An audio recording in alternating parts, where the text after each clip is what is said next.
right, we are here with Noop. What's up, Noop? Thanks for being here. Hey, what's going on? All right. So, correct me or help me get your name straight, right? So I know you go by Noop, but I think you've also got a few other random names out there, Random right? names. Noopsie Daisy and Noop like Snoop. So what do you like to be called? Just any variation of Noop. Okay. You know, I just put it out there. Okay, cool. My name is Anoop, you know? Noop. Okay. Yep. But when you're in a bar and you say a name like that, it takes a while. I get it. Everyone thinks, you know, they're the first person to ever ask. So Right. yeah. Yep. All right, cool. So tell me a little bit about yourself. What's kind of the high level summary of what you do in music? High level summary of what I do. Just give me the overview for somebody who might not know who you are or who haven't seen you before. What do you do? Honestly, I just try to do new things without thinking about it too much. Mm. You know, I know what I like in music, and I know what I've practiced a lot with, and, you know, the kind of things that I like to make come out of a guitar and my voice. Okay. But when I go to a place, I'm trying to catch a vibe. Right. Things that I didn't really grow up thinking about with music, you know, but that's always been there. I'm Yep. just trying to uncover the things that are blocking that. Okay. All right, cool. And you're performing original music, cover songs, everything. Well, like, just give me a rundown of what your typical show looks like. Everything. Everything. Because I don't think that there's really a problem with doing covers. Okay. And I don't think there's a problem with doing originals where you have to do one or the other. Right. I think the blend of it is cool. Okay. Awesome. Because with covers, you can't really make money off of it. Right. So why are you doing it? Sure. Song has to mean something to you. Yeah. Yep. So Yeah. the kind of ideas I put, the kind of, you know, like when you do a cover of something and you make it your own, you're going to put some ideas into it. But the ideas you're investing are into something you're not going to make money with. That's true. Yep. For the most part. Right.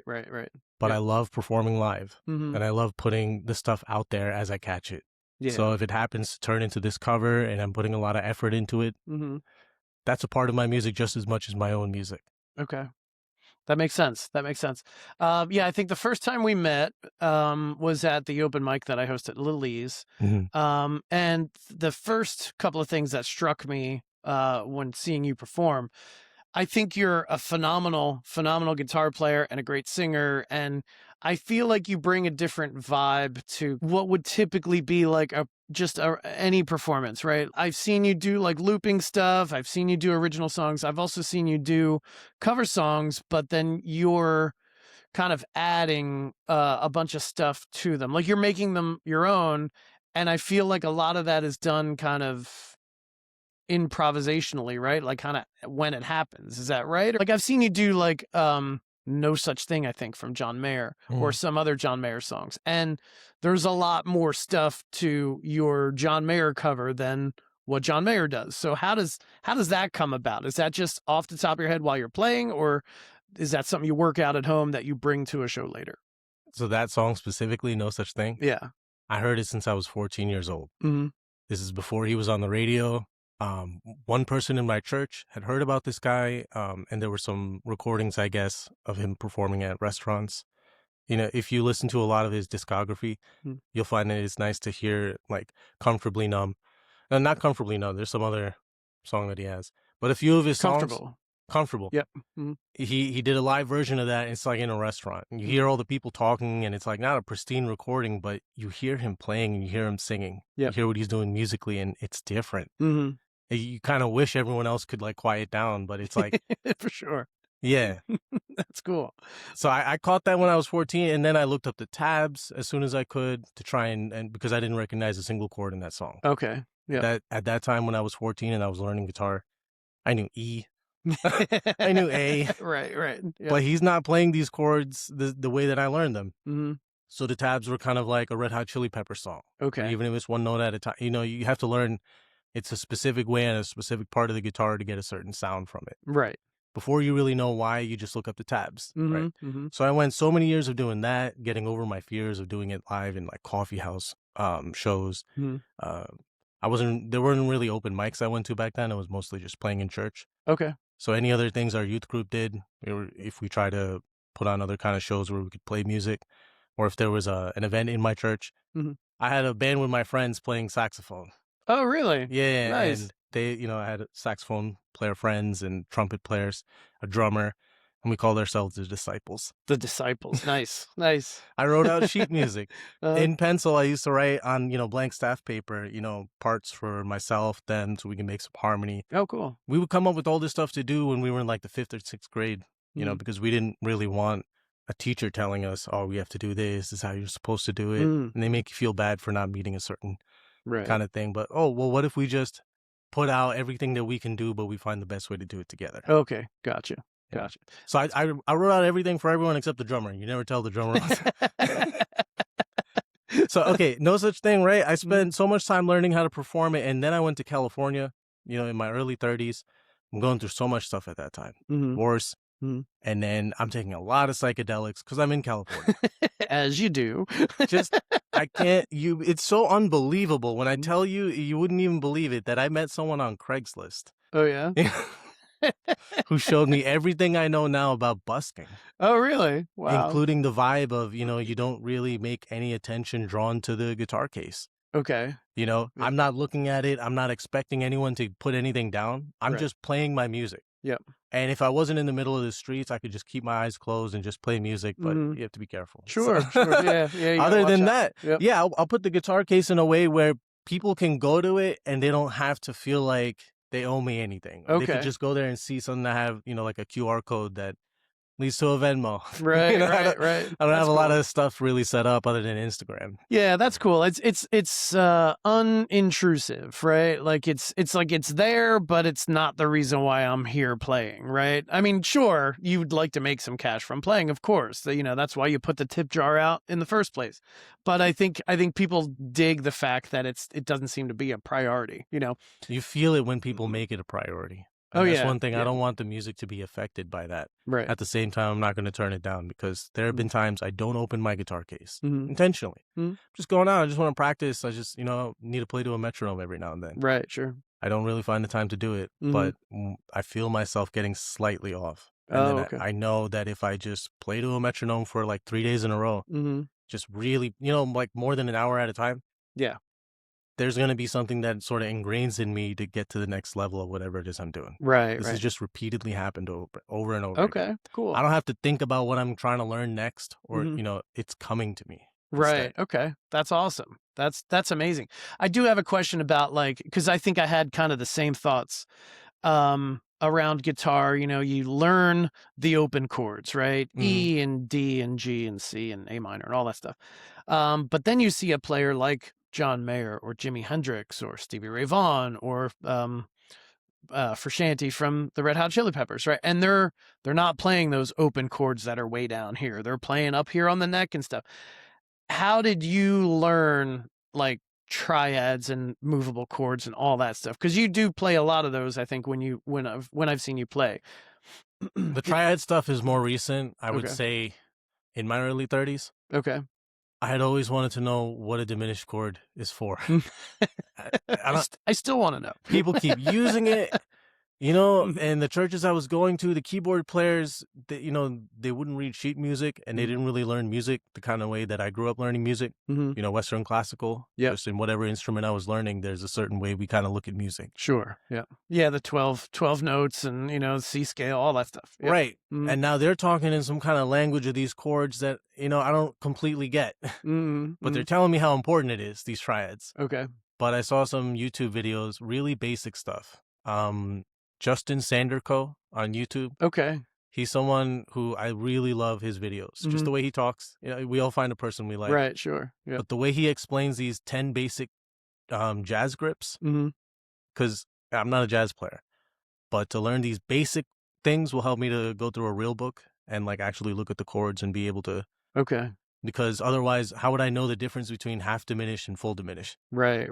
Yep. And what feeling difference is there? But then a lot of these songs I was listening to, I would hear that subtle difference and finally be able to plug it in. Okay. So I didn't need to go through someone's whole explanation of what it is and how I'm supposed to look at, because everyone looks at it different. Sure. Yep. So what clicks for me is hearing the application of it, relating it to a song that I've heard in the past. Usually a lot of these like rap R&B songs have just really beautiful chord progressions, like in the 90s. Right, sure. So many of these songs were coming out. And, I would play with some keys players who would play it with the same voicings and just make it sound so beautiful like that. Right. And to finally be in a place with my guitar where I'm not shy anymore. Yeah. I'm telling you, that psychedelic experience in California, it opened up everything. I used to think I had to sit and practice for a certain amount of time to get a certain amount of thing back. It sounds like you do, though. It sounds like you do practice a lot. I really grew up practicing a lot. Okay. I'll tell you this. I haven't opened my guitar case since probably 2 weeks ago. Oh, Tuesday. really? Wow. Last time I went to an open mic. I think I Okay. broke a string. This guitar has not been used in a while. I've just been so busy the last 2 months. Okay. Cleaning up my parents' house. I got you. Yep. They were away on vacation for a month, and I just really wanted to clear the whole basement. Okay. I've been through a lot of things, and eventually a lot of the boxes of my life have all ended up in their basement. Oh, I see. Just clogging it up. Yep. And just causing a problem. And then I started to think about all these different places I bring things from: California, upstate New York, Jersey Shore. Everything has its own life to it. Right. Not to get too weird, but on a fungal, bacterial kind of level of just all the different things that we're bringing in. I'm putting it all in my parents' basement. Oh, I see what you're saying. Yeah, They're getting older. My dad's dealing with cancer right now. Oh, wow. Sorry to hear that. So it's just hit me in waves sometimes, like just how important it is that I've left a mess there that I need to clean up. Sure. Get my ass the fuck out. I hear you. I hate that whole sentiment of you have to, but it's more like I would rather, just live out of a storage space and out of my car. Right. What I did for about 7 months. Really? This past November. Oh, okay. All right. I've done it a few times in my life in California, but only 3 months at a time before something worked out. Okay. Gotcha. You strike me, and I hope you're not offended by this at all, but because I don't mean it as like anything offensive. You strike me as one of these guys that just kind of lets the music and life kind of take you wherever it wants to take you. Is that accurate? Not wherever it wants to. Not wherever. Okay.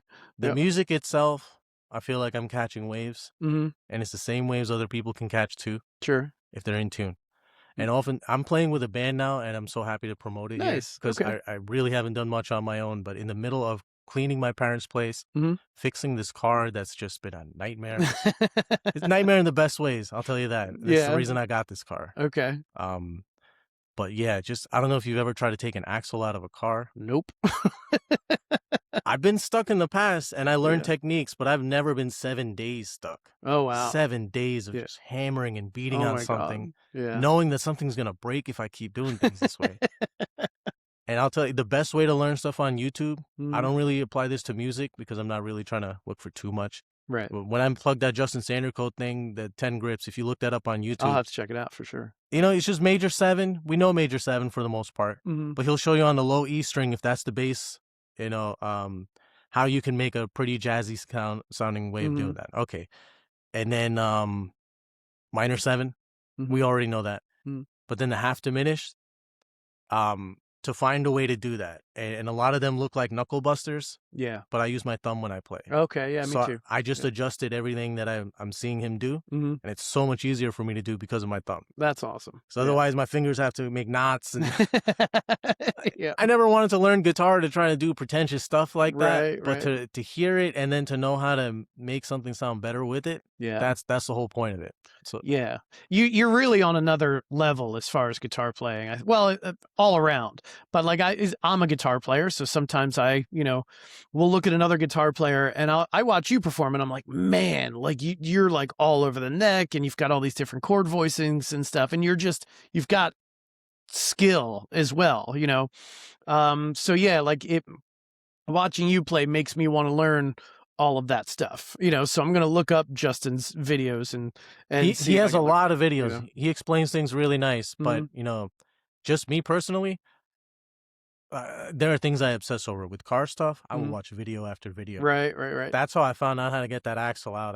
We took watching hundreds of videos to see one person's idea that I thought maybe out of all these 20 things I already tried, this will work, and it absolutely. Oh, okay, cool. So it's a matter of finding the right voice, I guess. Yeah, but with music, it's more like if there's something specific I'm trying to understand, like this whole, I'm telling you, with diminished chords, it just has been boggling my mind. I know technically what it looks like. I don't know if you've ever had those cheap keyboards that have a screen on it that show you what key you're pressing. I had one of those, not Casio, Concert Mate. Okay. Back when we had Radio Shack. Nice. So Radio Shack keyboard. And you know, with the chord book thing, when you just press a couple things and it'll Mhm. show a chord, Yep. it'll show you what notes should be played for that. So then Oh, I would okay. see, so this is what a C diminished is, right? And bring the Okay, third gotcha. back half a step, the Yep. fifth back half a step. But what is it for? And that in between chord stuff, like, okay, if I'm playing something in a key of C, and I'm playing F, Mhm. G, A minor, Yep. but I want to hit the in between chords, Mhm. I found that if you just take the F in the F chord and you just bring that up a half step, but you keep the rest of it the same, Okay. now you got that diminished chord that Oh, fits there. okay. Gotcha. Because you're moving that up, and then you go to the next chord normal, and you do the same thing. You just bring that bass note up Right. half step while you keep the rest of the chord the same. Interesting. That's cool. That's how I play guitar-wise, and Yep. that's how I look at it. You Yep. know, it's not that complicated. Just doing it over and over. Right, right, right. I've been playing at a lot of open mics. Yeah, well, I was gonna say, have you had formal like guitar training? Did you take lessons back in the past or no? I had somebody who was confident in me Okay. when I was younger in my church. He's Mhm. like 8 years older, and he was someone who used to play a lot in high school, Mhm. kind of left it and was coming back to it in church. Okay. Whereas I was learning guitar. I had been practicing my butt off at home Mhm. where nobody could see me, you know, other than my brothers, but nobody wants to listen to me practicing on guitar. But I'm Right. trying to keep a steady beat because Sure. my whole point is I want to learn how to be a rhythm guitar player. Oh, I okay. I All was right. not really a singer. Mhm. Yeah. Not singing. My voice came to me later. Okay. How Like, did that come about? Because I think you've got a hell of a voice. So how did that come about that you discovered or I whatever that? really think it's confidence. The same Yeah. person who had faith in me, he would tell me. One time I was playing, this was after a Bible study, and we're just like jamming out, Mhm. and I'm playing these chords, and he's saying, play lead. Mhm. So I'm thinking, well, I know the C scale, and I know this, you know, sometimes I know how to play a scale where I don't have to have open strings. Yep. So now I can bring that up to whatever key. Mhm. So I found the key. I know the pentatonic scale, Right. minor pentatonic. Yep. So I'll just always plug that into whatever I'm Yeah, playing. that's me. Yep. And he told me go up higher on the neck, and I Uh-huh. told him I don't know the notes there while I'm playing, and I'm not trying to lose the beat. And he's saying just go. Right, If you right. hit the wrong note, find the right one. Oh, okay. Nice. And I learned from someone in India, you know, you're always a half step or a couple half steps away from the right note. Right, right. You're not too far. I Yep. knew Yep. this one guy was so drunk the first time I met him. It's college, right? Right. And he's so drunk, but he's my friend's friend, and this guy's been telling me how great of a guitar player he is. Mhm. But he's drunk as hell, and he comes, sits on the bed. We put a guitar in his hands Mhm. while he's drunk, and he just starts jamming out. Every time he hit a note, if he was a half step off, he bent it in a way Nice. where he never Nice. sounded like he hit a wrong note. Right. That's amazing. I He love just that. made the instrument make the notes he was thinking Right. without having to hit the right notes. Yeah, that's crazy. That Yeah. I thought was just really cool to see Yeah, that for sure. live in person for the first time. This is totally not how I've looked at music or guitar, but Right, to see right. someone else's way. Yeah, that's cool. That's One cool. time I went to an open mic and I saw this guy, this short guy, with a guitar that looked so big on him. Mhm. But he starts playing and he's like a punk guitar player where Okay. his wrist is just going. Right. But it keeps going at that speed the whole song. He doesn't miss a beat. Nice. And I'm like, I've never seen that before. Mhm. My hands get tired. No matter how much I practice to a metronome, you know, Yep. I'm picking up speed, but my hands would get tired. Mhm. This speed stuff I do now is just totally from relaxing. Oh, okay. I learned from this teacher in a vocal instructor in California. Mhm. She was drunk and turns over to me. I didn't know what was going to come out of this woman's mouth, and Mhm. she tells me, "You want to know the secret to basically what we're doing with these lessons? You're just giving confidence. That's all it is." Okay. Because once they have the confidence with something that they're learning, it could come from this kind of syllabus. You give them a little Mhm. lesson plan, but really you're just teaching them to be confident. And Oh, okay. you just, the more you put your hands to an instrument or the more you just keep singing, it Mhm. naturally will progress. So you don't Yeah, have to yeah. stress about whether you're getting better or not if you just keep doing it. Right, right. You will get better. Yep, yep. That's cool. So I'm curious, like how did you end up in California? Like, where are you from originally? Are you from India? Like, were you born in India? No, here. Okay, so Yeah, let's get the birthright question out of the way. I mean, no, and I'm just curious as to like what your journey is, like where you started. Were you born in Jersey then? You know, if you sure. want to tell me, you can. You know, My parents moved to New York. Okay. And you know, my older brother not Mhm. born here, but I was born here. Okay. Yeah. And my little brother too. But I was born in New York. And Oh, they were in okay. Spring Valley for Yep. about 4 years. Okay. And then they moved to New Jersey. Okay. And they've been in that same house this whole time. Right, up in North Jersey. Mhm. Yep. Okay. And then so how did you get from New Jersey to California. California? You know, I was newly married. Mhm. I had been working for this company for about a year. Yep. Now all of a sudden they tell me, "Do you want a chance to go out to California Mhm. and work in it's the Walmart.com building?" Okay. But we're one of the suppliers for graphic tees. Oh, gotcha. Teenage Mutant Ninja Turtles, Gotcha. Rugrats, whatever. Yep. I got to see everything about that business, all this boring stuff, and I learned everything about office jobs is just Microsoft Excel. Right. The more you learn Microsoft Excel, the more you not only make your job take way less time, but you could find other people taking a long time with what they're doing. You could make a spreadsheet that does their job. For sure. Because I got so deep into it, and I guess Yeah. it's something that impressed, the CEO of the company and everything. But basically, Walmart.com wanted the heads, somebody from each company that's a big supplier for the Hanes, Okay. Dickies, all of them. Yep. And when I got there, all of them who got there from these different companies didn't know what their job was supposed to be either. Right. Okay. I didn't know what my job was supposed to be. Right. Yep. And it was cool figuring that out, working with your competitor, seeing their sales numbers and everything on their screen, but we have to share an office space because that's how they made it. Gotcha. They can tell if you're trying to do anything sneaky, but for the most part, there was a lot of trust. Okay, cool. So you were in the corporate world, more or less. That's what brought me out there. Yep. And were you doing music at the time too, or no? After a year of being out there, not doing music. Okay. The only music I did was at this church where, although I like to play music, the guy who leads worship there didn't really want to play with anyone else. Okay. He'd just do his thing, but he's also not there every Sunday. Yep. So a few Sundays I would be able to play, but then I would also be able to play with some of the other church members. Okay. Maybe they used to pick up an instrument, but they haven't played in years. And I'm like, right. We can do this. Learn these chords. Nice. Yep. Haven't played drums in a while. Well, if you can keep a beat steady, then you're good. Whatever you play is going to be good. Yeah. But that's all I did, and it wasn't a lot of music. So that's when I started really looking at this, like, how do I learn these other kind of chord stuff? Okay. But really, it was when my marriage was going to disaster. We could hardly spend any time with each other. Yeah. It might have all coincided towards the end with me meeting this guy on Craigslist. Okay. And that's when the psychedelics started. As creepy as it could get. Because he has this post that says, I like Metallica, I like John Mayer, and I'm like, oh, that's interesting. Man, that's right up my alley too. I probably would have responded. Yeah, and and I like to play acoustic guitar, and I've played along to a lot of these kind of songs. I know a lot of John Mayer songs. Yeah, sure. Yep. So I thought the way he wrote his post was, we can meet at this intersection in San Francisco, but out in the public. He has an amplifier, he has a mic stand and a mic. Okay. Just bring your guitar. He has an input. So I thought, well, if this guy turns out to be weird, I can just leave. Right. You're out in public place. So, yeah, that's cool. So what did he...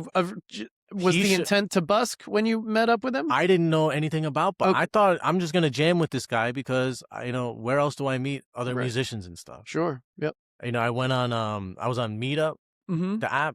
Yep. And that had like open mic style sort of things. Like I found out about this thing at a music shop where they just had wine and cheese in the back. Okay. And all the chairs in a circle. Oh, yeah. Nice. Yeah, and everyone takes turns just playing. And I thought this is a chill kind of open mic thing. But it was really playing with this guy. Okay. Man, because he spent a lot of time trying to get his tone just right on electric. More time than you think someone should. But by the time he started, and he wasn't that confident. But when he's on it, he's playing. But I don't know how to explain this. I had never experienced this before. I'm playing, he's playing. This other guy comes. I later find out he's homeless. But wow. He picks up a guitar and he's playing it. Right. And we're all just making beautiful music. And you're just outside in San Francisco. Outside. Okay, cool. Through amplified through a tiny speaker. Right. Roland Cube 30. Oh, yeah. Yep. He has a battery inverter. I know technically what these things are, but I'd never seen someone use this stuff to go and play music. Right. That's cool. So, we played and then people started gathering. They started throwing dollars at us. We didn't have anything to take money. So then someone brought a basket over and people started putting money in that. And it was just getting lit. And all I was doing, this is before I was smoking weed or anything. I'm just sober doing this. I know, how boring. And and then all of a sudden someone came from, because it's San Francisco. So somebody had to come in their bathrobe, in their slippers and say, I have work in the morning. Yeah, of course. You guys need to stop. So we thought, all right, fine. We got to stop. So we take everything over and we walk a few blocks and we start up again. Oh, wow. And it's like, all of a sudden it's lit again. That's it happened awesome. like 3 times that night. And I had some recordings that I listened back to. And while I was going through everything I was going through at home, like I would go home, sleeping on the couch, just with my headphones on to my phone, listening to the recording of the last 4.5 hours. Just watching time slip by. Right. And then I started smoking weed with him again because, hey, that kind of helps.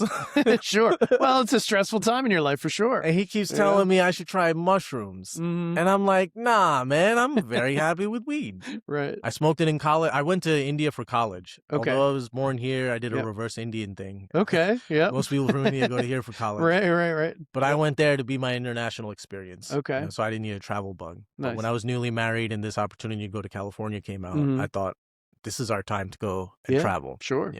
We thought it was going to be a 1-year assignment, but things happened with that company. They told me 2 weeks before my lease was up that, okay, now we need you back in New Jersey. Wow. Okay. And I'd asked them for months in emails, confirm, like, am I coming back or staying here? Right. We have plans to make. Yep. And we prayed about it. We chose to stay out there. Okay. We prayed together and then split. Oh, man. But man, God really had me there. And, this guy showed me not only from busking, but he started bringing me to different open mics. Okay. He showed me spots to just jam out at where the acoustics were perfect. Oh, that's cool. Random cement structures that you wouldn't like expect. Parking garages, stuff like that. Yeah, that's cool. But he showed me, like we would go to this movie theater one time, like outside of an AMC. And you're not supposed to busk or anything there, but we were just jamming. Right. And, we saw security guards come while we were jamming, and we thought, they're going to tell us to stop. 3 of them came, and a guy came and gave us like $10. Nice. That's awesome. I saw a baby come, like the parents were holding the baby's hand. Yeah. Looks like the baby's hardly walked before, and then the baby hears the music. It starts dancing. And it starts doing a weird baby dance. And when I'm strumming, the baby starts moving and it's going in circles. And what I'm seeing the baby move makes my strum different. So it's the whole synergy of it. That's awesome. I love it. Like if what you're playing makes a baby dance, that's music. Yeah, absolutely. Absolutely. So then how long did that last where you were just kind of doing this thing on the streets in San Francisco? Up until I moved in with people in California that I met at an open mic. Okay. All right. So the marriage at this point is done. She had gone to New Jersey. Okay. Right? Yep. Took a road trip and everything because I don't want to get too much into it. Sure. But we had split. Yep. And it took me 6 months to really process whether the marriage was over or not. Okay. Yeah. But as far as the actual divorce, man, it took until 2025. Yeah. Mine took a while too. For sure. Because, we applied in 2020, right when the pandemic hit. So none of the courts in California, you couldn't talk to anyone. Oh, yeah. No one by phone, no one anywhere for a very long time. And also I stopped caring. Yeah. I started living my life just not needing a court document to tell me whether Yep. So she moves back to Arizona and she went back to New Jersey, but then had gone back to California, Okay. taking the apartment, but I was already moving stuff out because I thought we were going to lose the apartment. Oh, I see. She had come back to save the apartment. Okay, gotcha. But without me in it. Gotcha. Okay, that makes sense. Man, I lived out of an office space. Really? Wow. Which, I don't like to open up much about my life at this point in my life. Now I'm talking on a podcast now. I don't care. I'm trying to be as brutally honest as I can because my life has to mean something. There has to be a lesson somewhere in there. Yep, I hear you. So, I'm at this, I go to these open mics that this guy showed me to. Then I'm hanging out more with these people because I found a spot that I just liked where, they have open mic inside the cafe with glass walls. Yep. So you can see the back of the performer. But also right outside are patio tables where people will just be jamming. Right. Oh, okay, cool. Practicing what they're going to do before they go up. Right. So you just see all different kinds of musicians all hanging out because it's a very cramped cafe where we can't all fit. Right. But we all want to perform because there's something about that spot. And I've seen a lot of bands form there. Nice. Just hours and hours jamming. Right. So I don't need to think about whether I'm practicing or not. Me playing outside for hours on a row is more practicing than I've done even at home. Right. When I used to think, oh, my hands are hurting and now I have to practice this thing. Yeah. But I'm actually applying all the things I'd ever learned in my life, but in these covers. Maybe I know this song, maybe I don't. My favorite thing is to predict the chords and Yeah. get it right, Oh, that's cool. Yeah. or Yep. make a new version of it by getting it wrong, but it works Mhm. with the melody that I'm hearing. Gotcha. Gotcha. Okay. Were you still working that like corporate job at this point, or are you just kind of doing music No, for so I fun? went from that corporate job to, Mhm. having a dream job of working with Google. I Okay. was in the Google, like, Mountain View Wow. buildings Okay. Yep. in that campus, but, Mhm. it was through a contractor, so of Mhm. course I'm making half of what I would have made Sure. Sure. and Yep. not a real Yep. Google employee. Right. Right. But I was Yep. there for 2 months. When I lost that job, that's when things started splitting with the marriage. Oh. Oh, I see. Okay. Yeah. Gotcha. Gotcha. But I Yep. had been simultaneously, while I had that Google job, been Mhm. jamming. Yep. I'd been getting sick. I don't know, it's hard to really think about it. Being out so late at night probably would make me sick. Maybe. I would have the sniffles, I hear you. But yeah, miscommunications between my manager and then a Mm. new manager that came from Japan. Okay. You know, Yep. when I Yep. really do the math in my head, of course, they're trying to clean house kind of Sure. thing. Yeah. It happens. It happens to everybody at some point. But that too, I never thought that everything would be based around Microsoft Excel, but with them it's Google Sheets. Right. For sure. Which is, For sure. simple. You learn Yep. formulas, right? Now, I'm not a Mhm. computer coder at all. Mhm. In college, I took a basic C++ course Okay. just to learn some basics of it, just Yep. how the syntax and grammar really matters. Mhm. So I know about it, I just don't know the specifics. Right. But if I saw someone else's code and I had to fix something to make it work, Mhm. like I could do that. Oh, that's cool. Someone Yep. who worked for my company before who Mhm. left some coding stuff, Mhm. right? They already made the program, so I can't touch it. I'm not a coder. Right. But I could see they left all the files here where I could open it up and change a variable to make it work with what we have Oh, now. okay. Gotcha. Gotcha. Yep. So understanding it enough helped me to do some stuff, learn some stuff on Microsoft Excel. I don't Mhm. know VBA coding, but I know Right. you can write really long formulas, Mhm. just a lot of callbacks to different things, and you can make one sheet just do a whole job. Sure. A whole Yeah. sales Yep. forecast for 20 months, Yep. taking in so much data. Yeah, exactly. Yep. Everything I did with these other companies, which I thought was crazy amounts of data, just Mhm. thousands of lines of stuff, turned into tens of thousands of lines, Right, right. global reports, Yep. all just to keep track of Google Play cards. Right, right. Yep. Yep. Like, why do we need to take such an inventory of it to make sure that we produce just the right amount to, like, Right. Apple just produces a bunch of cards and ships them Mhm. out everywhere. Right, right. As you activate them, they get paid, but Mhm. Google wanted to be efficient. Right, sure. That's where I Yep. had a job I hear you. to I keep hear you. track of that Yep. Yep. inventory. That's crazy. So right at Yep. the end, I really learned a lot of stuff. Mhm. Made something that I thought could work without me having to be there. It was Okay. simple enough to be able to use it. That's cool. Yeah. But that's all I wanted to go with that. Right. After I got fired from that job and I saw Mhm. everything in my life crumble, losing my apartment, everything, Mhm. I Mhm. thought I never want to have my life be beholden to another, I hear you. just Yep. one company that can make a judgment call about Right. me. Yeah, they can change your life on a dime, you Right, know? right. Just some, higher up senior executive has a bug up his ass about something and just wants to clean house, and they can just do that with like I've the witnessed that click. Yeah. in the Yep. Walmart.com building. They Mhm. acquired Jet.com because, Yep. of course, they eat their competition. Sure. But Yep. Jet.com, I think, came out of New Jersey. Mhm. And when they got bought over, they took the CEO of that company and made him some position in Walmart.com. Yep. They run differently than Walmart stores, which is based in, I don't know, bumfuck Yeah, I'm Alabama. not sure. Yeah, yeah, I don't know. I don't know, but Yeah. in the Bay Area, because that's Silicon Valley. Yep. That's Yep. where they want the .com building. Mhm. So Mhm. San Bruno, that's where that was. Okay. And whenever they take on a new position, like somebody comes up in executive leadership, Mhm. they gut half of the force and take on new people. Right, Just right. as a show of Yep. force, whatever it is. Yeah, yep. They can fire all the people with the higher salaries and then hire all the new college kids with lower salaries and all that stuff. I Yep. came late to work that Yep. day, Mm. as I did very often. It's California. They were so lax about that. Yeah, I sure. could come in Yep. late and work late if I was getting Mhm. my job done. Yep. There's already a time delay and everything when you're Right, right. Yep, that's true. But That's true. I saw people I came into work late, seeing people Mhm. walk out with boxes Box. crying. That's the and worst. just That's the worst for sure. people I worked with Yeah, closely to yeah. fix problems for my company. Now Right. they're gone, and I have to teach the new people coming in Oh, how to man. help me. That's brutal. That's brutal. Yep. All right. So So go yeah, ahead. going into music Yep. was now. I never thought before in my life music would ever be the main focus. Okay. It was Yep. always going to be something else, engineering. Right, right. With this work stuff, Mhm. honestly, I never thought of dreaming of working in an office somewhere, Mhm. or a graphic tee manufacturer. Right. But yeah, whatever I end up working with, I learn new skills. Mhm. I'm flexible. Yep. But But you're doing music full time now? The music full-time is supposed to be a varied, diversified income. So no Okay. one person I'm beholden Sure. to. If one venue has a problem with me, Right. they don't want me to play there anymore. That's just one place. Right. Just go somewhere else. Yep. So in the Bay Area, after meeting people at an open mic and then living with them and, realizing my marriage is over, beginning of 2018, I'm like, you know what? Full in music. Okay. It's going to be my full-time career. Mm-hmm. So what does that mean? Yeah. Being a nobody in California, no family, nobody there. And Right.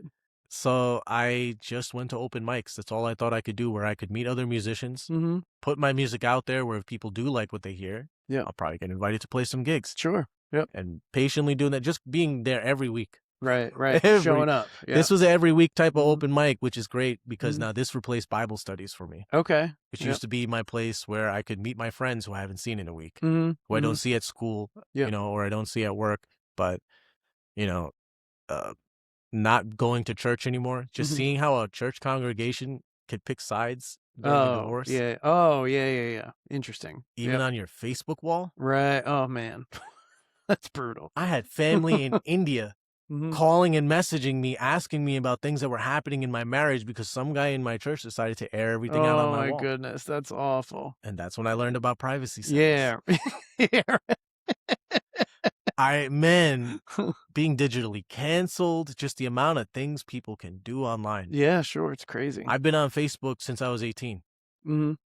And, to let that go, to let all my social media go, right, was hard at first. It's like you're letting go of a drug. Yeah, sure. It's a lot. You've been addicted to for starts to become your photo archive. Mm-hmm. Oh, yeah. You don't even have it on devices or hard drives anymore. Right. Some of these precious moments, but that's when we just thought, let's upload everything to Facebook back then. Yep. But to let that go and realize that's not life. Right. Life is right now. What am I doing right now? Right. For sure. Yeah. For sure. But music, music is supposed to be what I'm doing. But I do a lot of things with music. I do sound. Yep. I love to geek out on. I don't know if you know this yet about me, but I like to fix things. Okay. I'm working on this project car. Mm-hmm. I've got photos on photos. My latest thing I did just yesterday, I'm so proud of myself. I removed non-serviceable ball joints from a control arm. Wow, nice. It's, nobody really documents it too detailed online because very few people have this specific all-wheel drive version of this BMW. Yep. But they just designed it in a way where the whole steel arm is great. Okay. Why you got to throw out the whole thing because of boot tour? Right.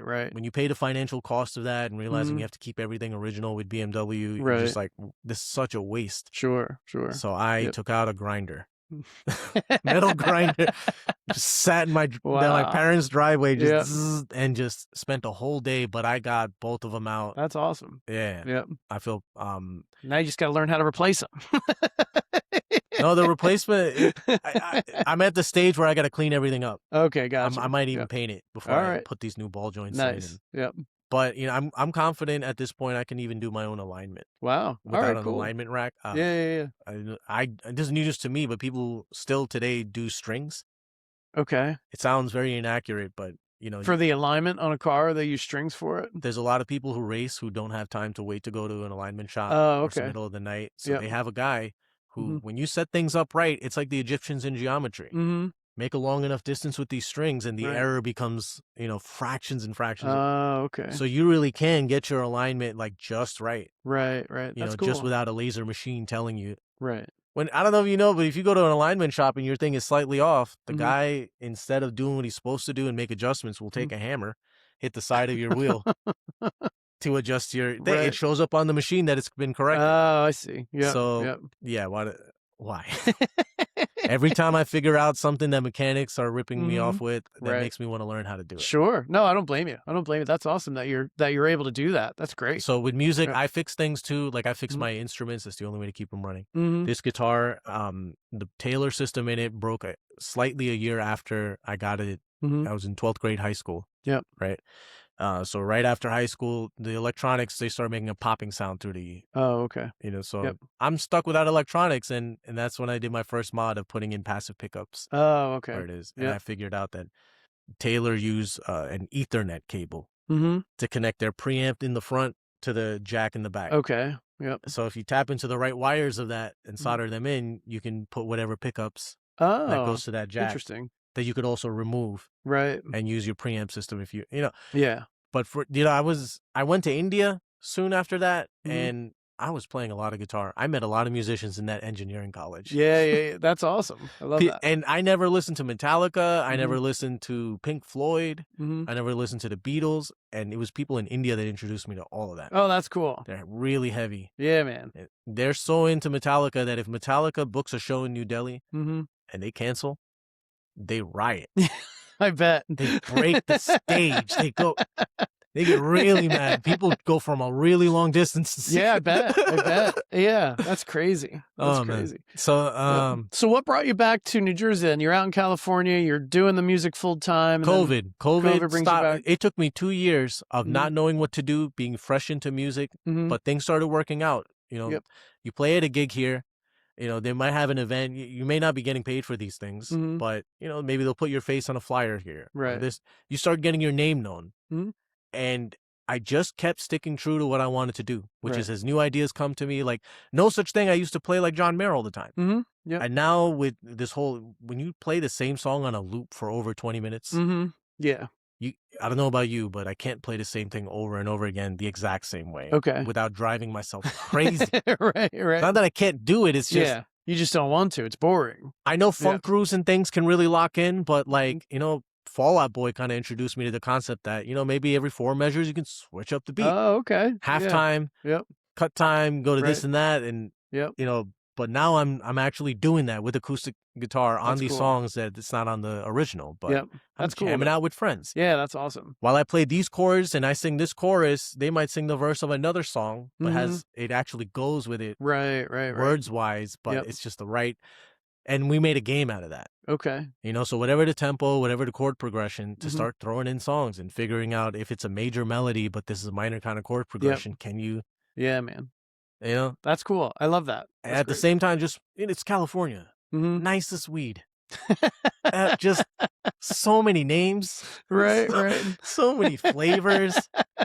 I had Sour Diesel out there. That was right Yeah. before I guess it went extinct. Okay. But 2 years of playing music out there, Mhm. to be able to support my life, to be able to afford a room Mhm. on my own, Yep. and not just room with people Right. anymore, because that led to a lot of things. It was basically a trap house. Sure. Yeah. Trap house things come with trap house problems. But in the midst of all of that, Mhm. a lot of us were musicians, so Mhm. it was almost like a nightly ritual where we would just, before we go to sleep, in the Mhm. living room, we have all the instruments out. Yeah. Djembes, cajones, That's cool. acoustic guitars, and we would just Mhm. jam these songs. Mhm. We might have just gone from the open mic, jamming out for hours, and then we came home. We didn't get Play to, some more. That's cool. and I started realizing the vibe and comfortability I have in the living room. I can Mhm. bring this on stage in front of 7,000 people if I have to. Yeah, that's great. That I don't have to have that fear of, because this is higher stakes, Mhm. that it needs to be any different than the reason I'm playing the music in this Sure. living room. Yeah. One thing if I'm completely by myself, but, you know, to have other people that I'm playing these songs with, like Best Part by Daniel Caesar. I don't think I know that song. Man, that was like our Mhm. song. That was the theme song. Okay. Nice. Played it at a fake wedding, Okay. A fake wedding. you know, for green card purposes. Oh, I see. Yeah. We all knew it was yeah. a sham of a wedding, Right. but we made a big spectacle out That's of it, like it awesome. was an episode of Friends or something. That's great. Have you found a similar community in New Jersey that you had back in California? Mm-mm. No, not yet. That was a special time. Just Yeah. it was what it was. I was in my early 30s, Okay. but so many things changed. And when COVID hit, so I was working part-time at a restaurant, Mhm. 2 days a week. Perfect, because I had all the rest of the time to just do all these different events and music Right. stuff that I come across. Yep. And money was coming in enough that not only can I afford rent, Mhm. but I can buy vapes. I can get tacos from the taco stand, and just, Right. you know, not be worried about money, but Mhm. also not pursuing it to the point where it consumes my life. Gotcha. Yep. Like, I'm finding a way to float on what I do. That's great. Yep. There's no Living instruction within your means, right? How Yep. you live as a musician. Mhm. No one in my family can tell me, because no one really in my family plays music like that. Right. Like, Yep. when we were kids, we probably learned, you know, my older brother learned cello. Mhm. My little brother dipped his feet in a lot of instruments, but I'm the one who really stuck with it. Right. It's just always important to me. Sure. got me through a lot of tough times. Yeah, You know what I absolutely. mean? Absolutely. You're stressing out about stuff and you're not the Mhm. type to go and work it out in sports or punch a punching bag, then Mhm. if you can just spend an hour strumming away, feeling the pain in your, your Yep. forearm, Yep, for sure. let that be where you work it out. Right. Because then the music starts taking on the answers that you have to have in your head for the problems that you Yeah, that's 1000% accurate for sure. Like I had gotten some really bad advice when I was in college. A friend of mine who was a musician, and I went through a breakup, and he was like, dude, he's like, the last thing you should be doing is playing right now because you get too much in your head. And he's like, go to the gym, work out, do something, but like, don't play. And I took his advice, and it was probably one of the biggest mistakes I ever made, because in that heartbreak, I probably could have found solace and answers, by playing, by pouring it into my instrument, rather than just like going to the gym and trying to work it out. You know what I mean? And there's nothing wrong with going to the gym and work. Sure. But I was always a guitar player. Like I wanted to do all that stuff, and I just shut it out for a little while. Music, it's really, they do all these studies and they say all these things about kids playing music in school because, if you're not doing that well in math, it's really weird how when you pick up an instrument, which it really doesn't look like it has much to do with math, Right. but working that out, there's something about, you're doing two things at a time. You have a period in school where you're doing music, and now you have a period in school where you're doing math. Where you weren't doing well in math, now something about playing music is helping your subconscious. While you're concentrating on dun, dun, dun, dun, dun, dun, dun. While you're really concentrating as much as you can on that, your subconscious is working out what you didn't figure out in the math class. Right. That makes sense. Teacher didn't say the right words, couldn't understand it when you were looking at it, but all of a sudden it clicks. Yep. Magic of music. Imagine what else it heals in your life. Yeah, exactly. That's awesome. Yep. I've had a lot of people tell me that I should be playing less music, and I don't think my parents really like it all that much. That's why I don't play music at home. Right. That's really why I don't practice. Yep. These last couple months, while they were gone, I tried to do everything, but I didn't finish, of course. Okay. It's just too much to do. Sure. I got stuck on an axle for 7 days. But man, that car is still floating, and I just want to get a lot of things done. I've already moved things to storage, and I'm ready to start this journey out of my car again. Okay. Yep. And, I'm just really thankful to God that my dad will support me in so many things. He's the reason I can drive out here and do something like this. Yep, that's cool. So I don't have to worry about gas and things. Right. At the same time, I can't really work on cars at that house. Right. I hear you. And working on cars and playing music is my livelihood. Okay. This cars thing really came after 2020 when I had to leave California. All restaurants shut down.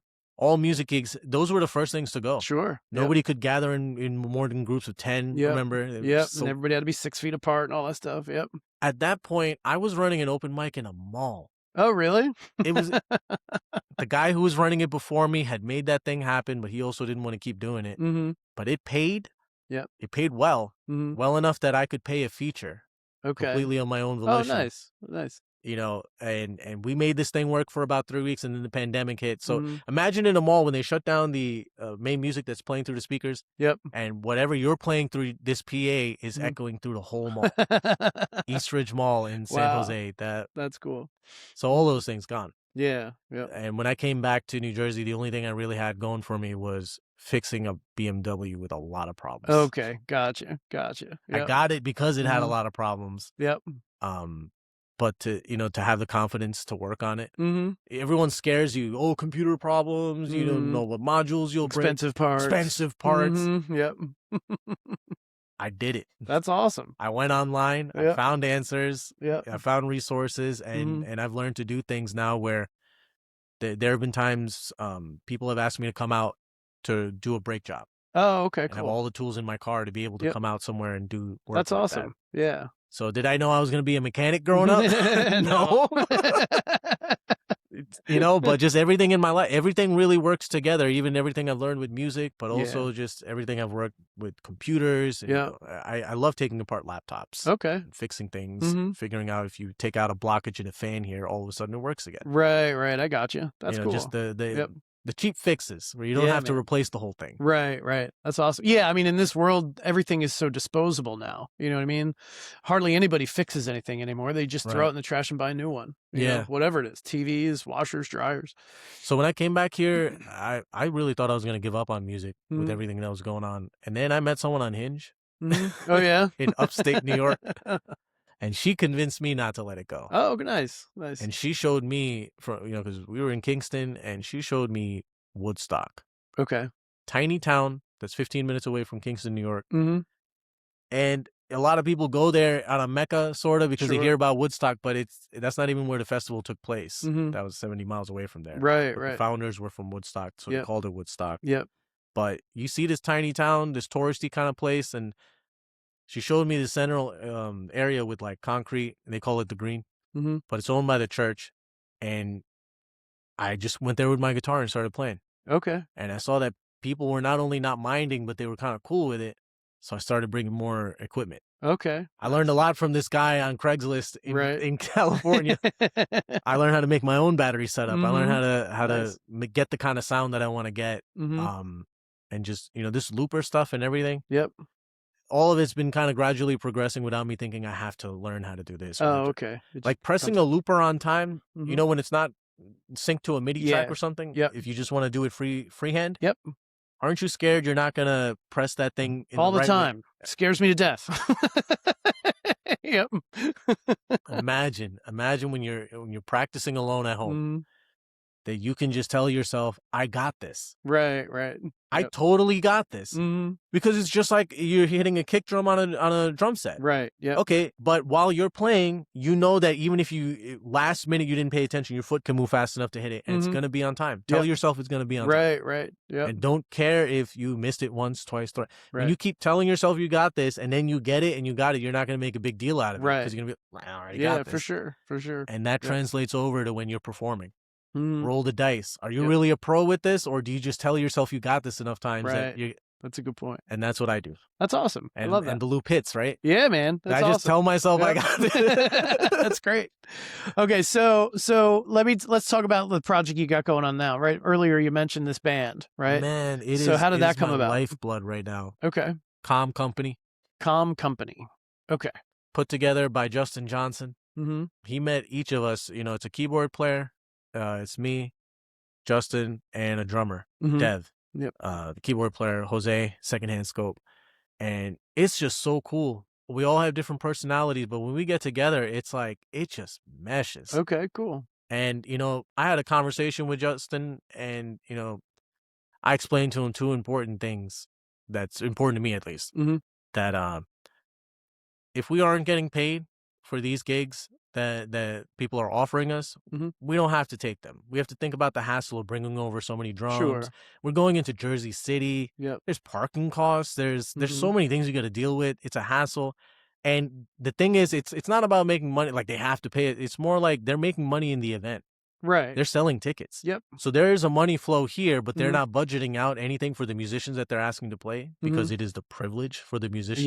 Yeah. They try to tell you that, well, you'll get exposure. Well, yeah, I can't pay rent with exposure. And this is not coming from a snobbish place. This is not coming. It's because, so this is what I told them. If we're going to do something for free, it should be like important to us. Yeah. Like on our own terms. Yeah. We're doing this because we want to do this. Right. Yep. And also, if there are no opportunities, we can make opportunities. I told him about when I went to Woodstock and I was just playing out there. Loud amplifier. Just totally getting away. The businesses liked it enough where I didn't really know, but people told me the owners of the business would come over and tip. That's cool. Basically giving me the heads up that I'm not being a nuusance. Right. Because they have patio tables and customers and all that. But there was a day I played one Saturday. I wasn't looking at the guitar case, but just in the sun, enjoying these summer days of playing my instrument. At $350 were in that Holy case crap. that day. That's awesome. I'm just like, just playing music. Yep. I don't think I even had an amplifier at that time. Yeah, right. That's awesome. And I would just, I learned so much when I get to bring an amplifier, because, who's going to teach you mic technique? You can read a book on it. You can watch a video on it. But at the end of the day, mic technique is really about, do you hear what's coming out through the microphone? Like when we talk, like I'm talking without headphones right now. Yep. So there's the acoustic feedback of knowing how my voice sounds. Yep. But when you talk into a microphone and you directly get that, how there's, if for first time, it's almost chilling. Oh yeah. I had me. When I had my first, quick side note, when I had my first like paying gig, when I booked my first gig, I was like, wait a second, I better get used to singing into a microphone because like I don't want my first time singing into a microphone really to be at my first paying gig. So I went out and I got my PA system, and every time I would practice, it would be with that PA plugged in and everything because I didn't want any surprises. It's a big difference if you're just playing in your living room or outside without any kind of amplification or PA or microphones to then all of a sudden go to microphones and PAs and amps. It's a huge difference. So Huge difference. for people who don't have these things at home or don't have a home to do these things, open mics are there. Yeah. If it's truly an open mic Mm-hmm. and you could be a total stranger and walk in and play like I have at your open mic, Yeah, man. that's what makes your open mic an open mic. Absolutely. Not every open mic is an open mic. Right. Everybody's welcome at mine, for sure. Man, I went to an open mic one time where the host just found reasons to be so mad at me. Really? I don't want to get into all the details, but this guy was ready to look like he wanted to throw a punch and fight me by running at me, but then suddenly stopping. Oh my God. While I still had my guitar in my hand and a beer in my other hand. And he and I were like the only people there other than the bartender. That's like this so was crazy. a really nobody showed out to his open mic type of thing. Right. I didn't even get to play there. Oh my God. I went to another open mic because the name of the open mic was different. It was at a different place, and that guy was the same host. Oh, geez. And I realized, wow, you can totally find places where you won't be comfortable going and playing at. They exist. They exist. I was at an open mic that, I'm not going to throw anybody in the bus, but I was relatively new to playing out. So I was still going to open mics on a pretty regular basis.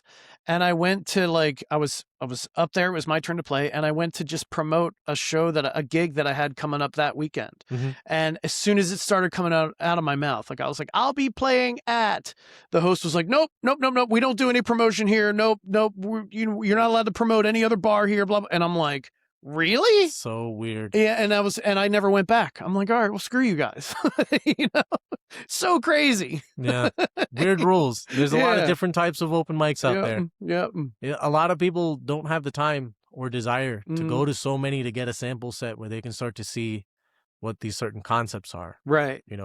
What is the same between all these different types of open mics? What is the point of it? So many people make a different deal out of whatever their 10 minutes are, or whatever their 12 minutes are, or whatever. I'm going to do this song. I've been practicing for this. And I know this because I too used to do, like when I just started going to open mics, I would think, okay, I've been playing this John Mayer song, but I don't always get my chord switches right. But I'm going to practice, I'm going to go, and I'm going to perform it here. For sure. Yep. But what is the reason? I'm not necessarily going to get discovered there in this open mic. Right. That's true. So, and maybe even if the audience doesn't even want to hear it, like they're making faces or stuff, then really what is the reason I'm doing this?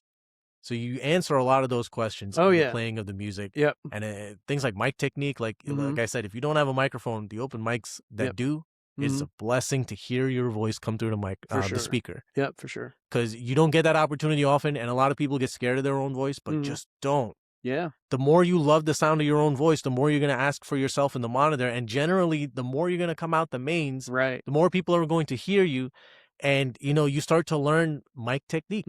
Yep. How to get the subtleties of your voice to come out. When to get close to it, when to back up, like all that stuff. I've made a lot of mistakes in order to learn that. Yeah. In Woodstock, they don't do this anymore. So many things have changed about that place. But they have an open mic on Mondays in a place called Colony. Okay. A lot of people know about this place. And I met somebody from New Orleans who traveled through there.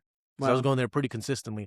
In the summers of 2021 and 2022, they have an outdoor stage, right? It's a small kind of tiny restaurant, but they have a huge field with a big stage. They have big acts come through and perform there. Oh, that's cool. Nice. But for open mic in the summer, they would let us use that stage. Oh, that's cool. Yeah. You get to be on this elevated stage with a sound guy who's got your sound beaming through these hanging speakers and subwoofers, and the audience is like honestly so far away you can hardly see them unless you got glasses. Right. That's fantastic. And man, the sound guy would not really do much of his job back then.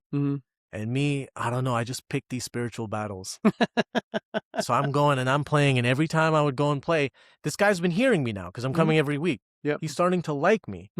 through the songs I play and the way I'm playing, but also he's been taking out all the bass in my guitar so you don't hear the thumping. There's Oh, geez. and I would slowly ask him these things here and there, and Right. he would slowly start doing them until he even started giving me reverb and actually doing good sound for me. Okay. Yep.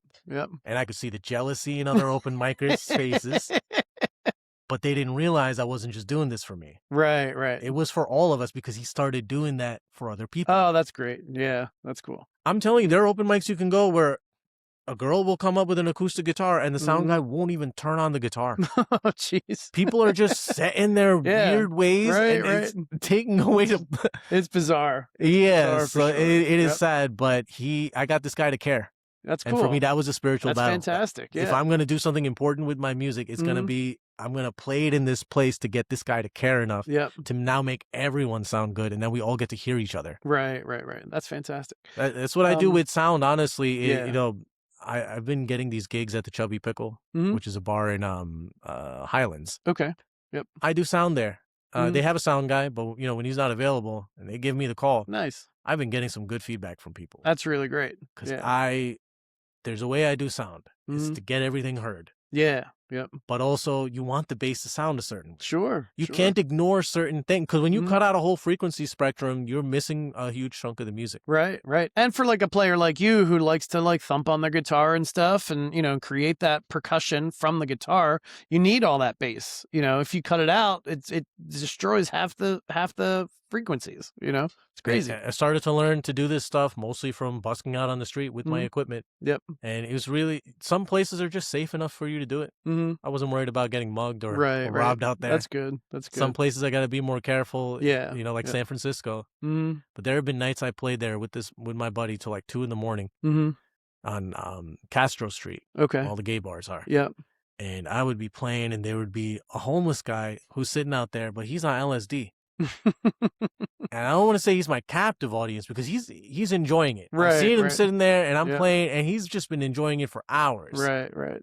And afterwards he even tells me, gives me a bracelet, and I'm realizing like I know there wasn't a lot of people walking at 2 o'clock in the morning Sure. to throw tips or anything in the jar, but that wasn't why we were doing this. Right. I was unleashing things in me I didn't know were there. Like just like that guy had faith in me to tell me to go up on the neck where I didn't really know where the notes were, but now I was starting to hit it by ear. Yep. And, you know, now I've learned a little bit more, some super basic stuff. Like there's this one, if you know the pentatonic scale, there's a way you can put a sliding combination that lets you start from here and go higher up on the neck, but you're still hitting all the pentatonic. That's like my main bag of tricks. You know, like I have a joke with Leanne, like whenever I noodle around on stuff at open mic, it's just this same kind of extended shape of the minor pentatonic, you know, first position. It's just a couple extra notes here and a couple extra notes here. And I can go from like, in like A minor pentatonic, I can go from the 3rd fret all the way up to like the 12th fret, I think, you know, like that, but it's one extended shape. And I just tell Leanne, I'm like, she's like, oh, you sounded great. I'm like, it's just the same bag of tricks. It's just in a different order. You know? Like, what was that? I got sunshine on a cloudy day. What song is that? I don't. I forgot the name. Is it My Girl? My Girl. Yeah. So the sliding thing for dun dun dun dun dun dun. Oh yeah. That right there is the scale that you can take up the whole thing. Okay. That I saw this one thing online. Just like I looked up the pentatonic scale one day and it changed my life. Now I can play along to every song. Right. I just find the root note. Yep. Now I learned the sliding scale, and it's changed my life. That's cool. Because now I'm hearing things in what I'm playing that are reminding me of different songs I've heard, you know. Right. And I'm starting to get into being able I'm still not at a place where I think I'm a lead guitar player. Okay. But fast forward to here at Castro Street, the random San Francisco nights, my friend let me go through his electric patch, and I'm playing his guitar. And his guitar is like Excalibur. It's a Strat. Yeah. Where he took all the paint off of it. Okay. He took a soldering iron and ironed in with holes. Fuck your band. This guy totally he marred it up in that way so that nobody wants to steal a guitar like that. Right. But the setup was immaculate. That's awesome. And he was a nerd, just like he made his own battery setup with inverter. I was there with him when I did shrooms. A lot of shrooms with me. And it didn't kick in yet. It takes about 45 minutes. Okay. So we all take these shrooms, and that's when he decides he's going to solder because he has a battery and inverter. It's only 40 watts. Yeah. He's soldering out there in these tables where we jam outside of the cafe. Right? And he did it, but it's clicking on and off. Oh, something's loose. We're wondering, is he going to get it on time? Because we had a plan to take all this stuff. And what we would do is we wouldn't play right outside of a club or a bar. Yep. But if you go like about to the end of the block, there's something about when you leave that bar environment of yeah, and angry, sort of like aggressive vibes, and then you walk out and you're hearing John Mayer. Right. Lead guitar player, lush over an acoustic guitar, that's cool. And yep. We're just making music and vibing. Like you could just go into this kind of slow kind of dance, really listening to what we're doing. Yep. And it stops a lot of fights. Oh, I see. I'm not gonna say it stops every fight, Right, but I have seen the vibe shift enough that a lot of things that could have happened didn't. Sure. But some fights I've been playing guitar and people are throwing blows this close from me. Yeah. And I'm still playing, wondering if I should stop. But right. but I'm like, they're kind of tumbling over that way. Right. This is looking That's okay. Crazy. That's so funny. All right, so your band, you said it was Calm Company? Calm Company. Okay. Oh, so this is what we did recently. We went to a park. Mm-hmm. Because I told them those two things, like, we make our own terms if we're going to do it for free. Yep. And we have to have a reason why we're doing it. Sure. Yep. So he said, let's go to a park. I'll bring my setup, just like I've been telling him that I have my speaker, I have a mixer, and I have a battery inverter that will power everything. Yep. And we just make some magic happen. Nice. He uploaded these videos to YouTube. One of them, Music is Real. We were just jamming. Yep. Just, I get so scared about freestyling sometimes. I used to rap a lot towards the end of high school. Yeah. I grew up listening to a lot of rap music. Okay. And in class, in geometry class, just the teacher hated me. I was very happy to bury my head into my notebook and just start writing. Right. Writing rhymes. I had, my friends and I, we did this thing. We would play hacky sack. And, our drummer in our Disciples band, he could beatbox. Okay. Right. Nice. Really simple, but he could beatbox even enough that now we could take turns just pick two words that rhyme. Right. That's cool. Come up with some filler context that's going to get you to that. Come up with a line that gets you to the end of that. And then, okay, so that's how we really started. But then I started writing. And it's just, I guess, without having to have lessons or try and imitate what this person or that person's doing, I'm just by doing it more, I really started getting into it. That's great. I started freestyling so much I could come up with like disses about a person, but really make them rhyme at the same time. Right. There's just this whole thing that, I don't know, in my 20s to 30s, I reconciled a lot of parts of myself. A lot of people don't do this work of really taking a good look at yourself. Right. How you grew up, and some of those things you thought were funny Sure. or, were really cool at the time was just dick moves. Right. If you don't accept that, then, that's how you can feel better about yourself and never have to deal with it. And a lot of people just have these weird things. But me, I decided to go through it. But after that, I didn't rap as much. Maybe it's because I kind of associated to that. I see what you're saying. Who knows what it was, but here I am with this band, feeling confident enough that like I'm saying what comes to my mind. That's awesome. And it's coming out in song form. Yep. And we're all not missing a beat. Like this is jam band, but not like everyone thinks of Grateful Dead. Right. This is this is different kind of. That's great. Jam. Do you guys have gigs lined up? Anything booked yet or no? We might have nothing booked right now. Okay. But we are in the works of some stuff. We haven't really been trying to find gigs and stuff. Okay. Yep. We've been just, because this is all pretty brand new, right? We've been playing together for a little while. Okay. It's been over a year, but and we played some performances and gigs too. Right. But yeah, mostly we will get a rehearsal space, one of these studios that you can get. Yep.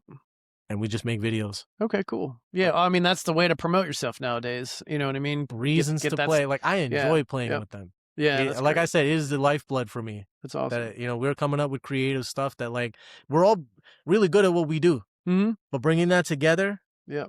Because we're all flexible with each other too. So I just find it really interesting how we make our music. Yeah. In this performance, like we started out, we would practice his songs, Justin's songs. He would have instrumentals, nice instrumentals, not boring chord progressions either. Right. But here we are doing the live band instrumentation of it. And, it just was fire from day one. Right. That's just cool. So amazing. I love everything because the drummer Dev is just so on it. You know what I mean? It's just everybody coming together, scope on the keys, the things he plays, like we're playing off of each other. So like if you bring the pentatonic scale to anything you're hearing, what happens when that one note in the pentatonic scale is not lining up because they just went to something a little weird? Right.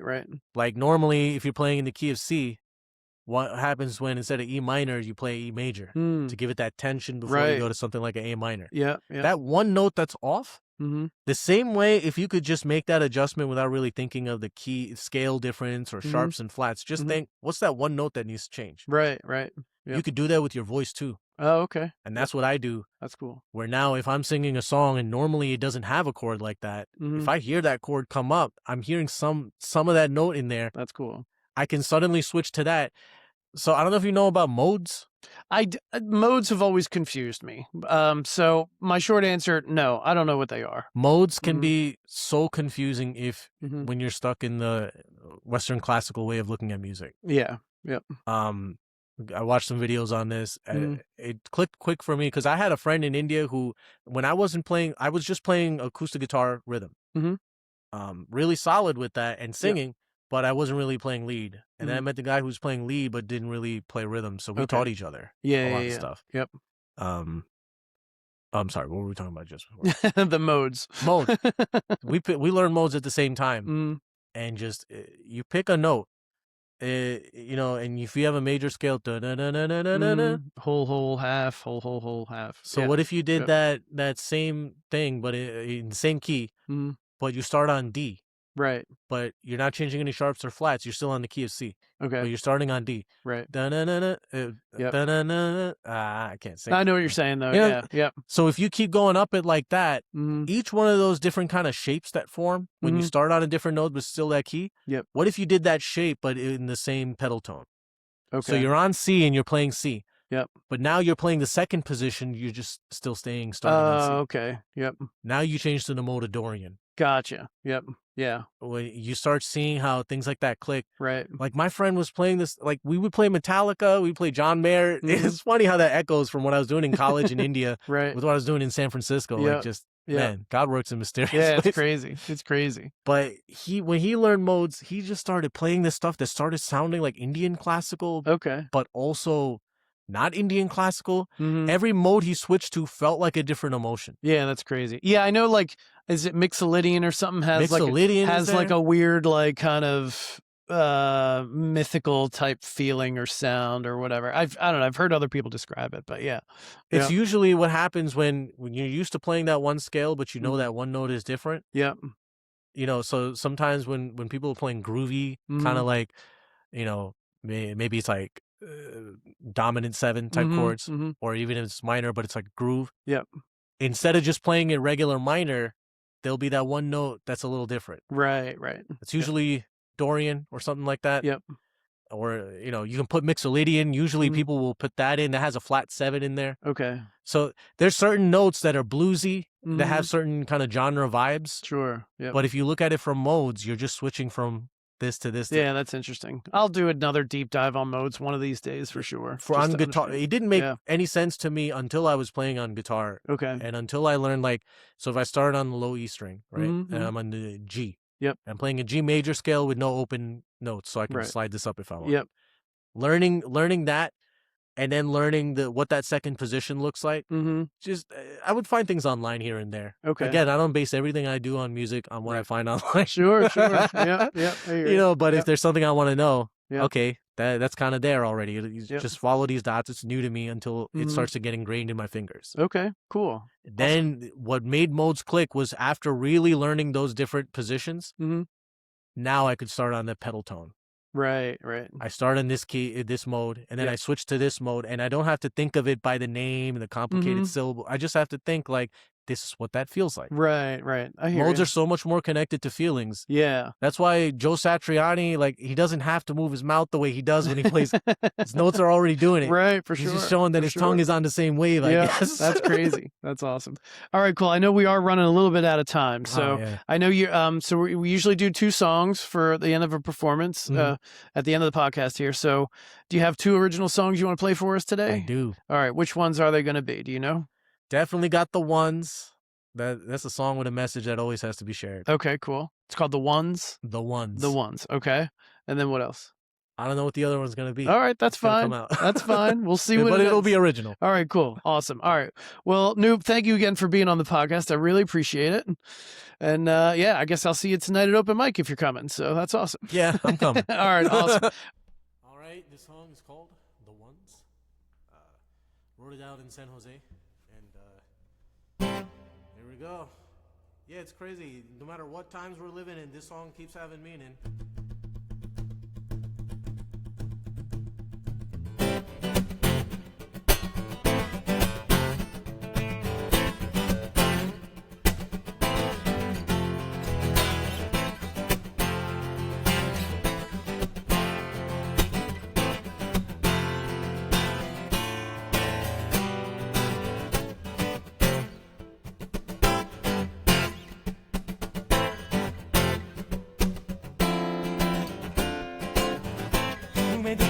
Cities, was it the ones who wear these crowns? Who gave the birds the gift of flight? Was it the ones who shot them down? Who made the waters flow? Who gave the sun its source of light? Was it the ones who poisoned the streams? Was it the ones with the power and might? If all the world is ours to take, if all we know is what we see, what is the cost of a life when you're living in the land of the free? Oh, if all the world is ours to take, if all we know is what we see, what is the cost of a life living in the land, oh, living in the land.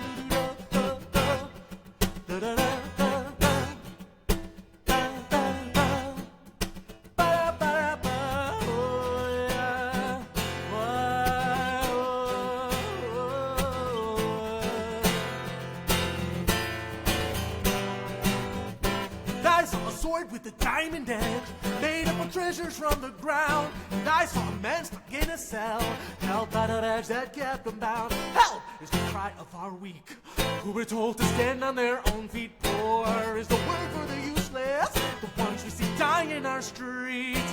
If all the world is ours to take, if all we know is what we see, what is the cost of a life when you're living in the land of the free? Oh, if all the world is ours to take, if all we know is what we see, what is the cost of a life?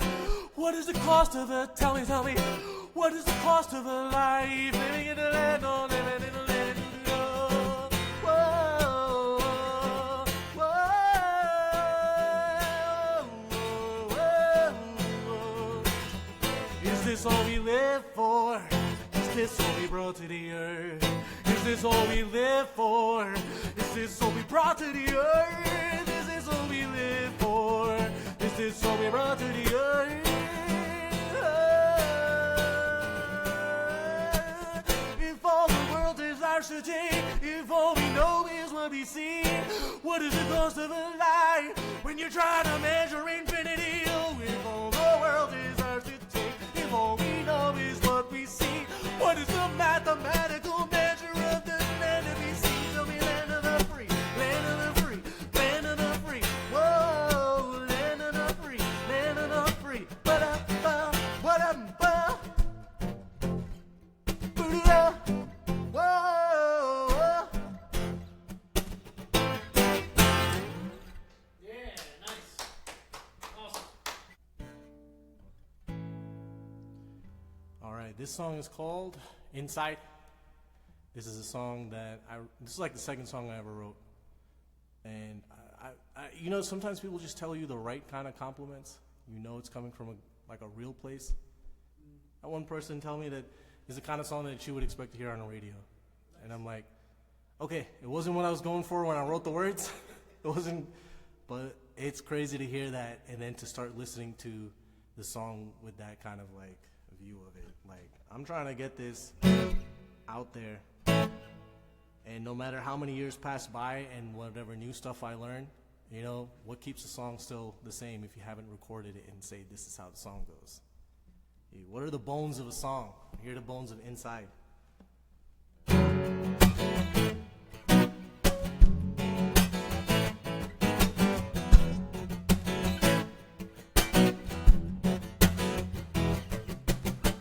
Don't go, 'cause I'm not done. It's easy just to leave. Easy, turn your back on those that you need. Wipe that clouded mirror, face the one you see. There's no one but your own mistakes to keep you company. I see you crying, but inside you're